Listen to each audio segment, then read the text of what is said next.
The Green Sheet is a financial publication of the MWRA Advisory Board. This presentation was created in February of 2014 to illustrate the financial highlights of the first half of fiscal year 14. In the good old days before email and PDFs, the Advisory Board used green paper to publish financial information, hence the name The Green Sheet. The concept of the Green Sheet is to keep our membership up to date with the most pressing financial information affecting the authority and its communities. The Green Sheet has been reformatted, and this is the first installment since its revision. Feedback would be appreciated. Invariably, the most common question from our membership is about assessments, and fiscal year 15 individual community assessment information is now available online. The preliminary assessment increase of 3.6% in fiscal year 15 falls in line with the Advisory Board's goal of keeping assessment increases sustainable and predictable, but as this graph shows, the eye catcher is fiscal year 17, the most challenging year on the immediate horizon. On a positive note, the 6% increase currently being projected is down from the 8.5% projected at this time last year, but the authority must continue to drive down this projected increase by targeting reserves such as rate stabilization and the defeasance account strategy as ways to reduce the size of the increase. These strategies will be discussed later in the presentation following mid-year expenditure reviews of the CIP and current expense budget. CIP spending through December 31st is shown here in blue, with the remaining CIP budget in red.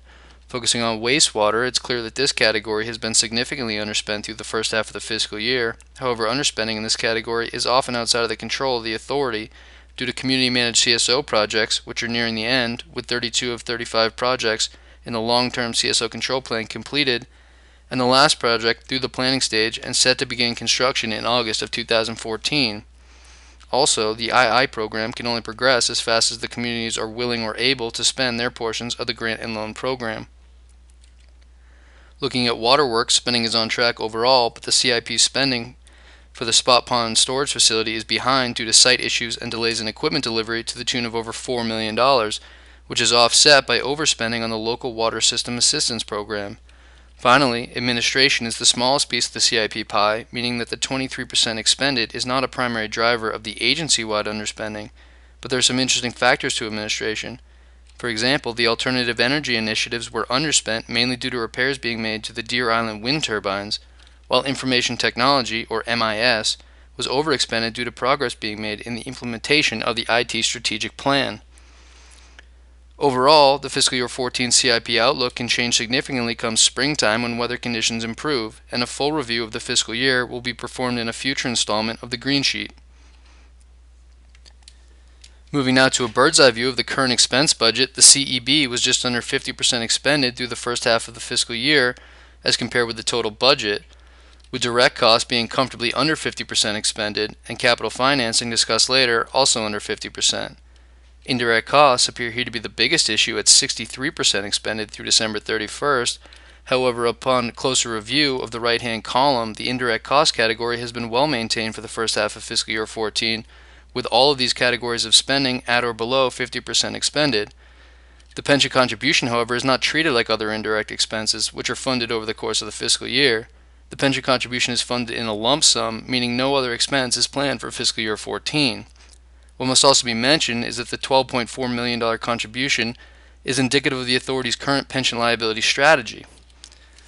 Based on a previous actuarial study, the authority's ARC, or annual required contribution, aiming at a 2024 funding, was $5.9 million for fiscal year 14, but the authority chose to contribute an additional $6.5 million as an optional payment to accelerate the date at which the pension liability is funded.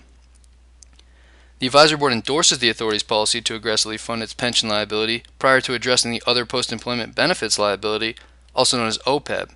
This policy, if maintained, will have the pension liability fully funded as early as 2017, which when compared with the Commonwealth's funding schedule of 2040, leaves quite a good chunk of time to address the OPEB liability. The final highlight for the current expense budget is capital financing.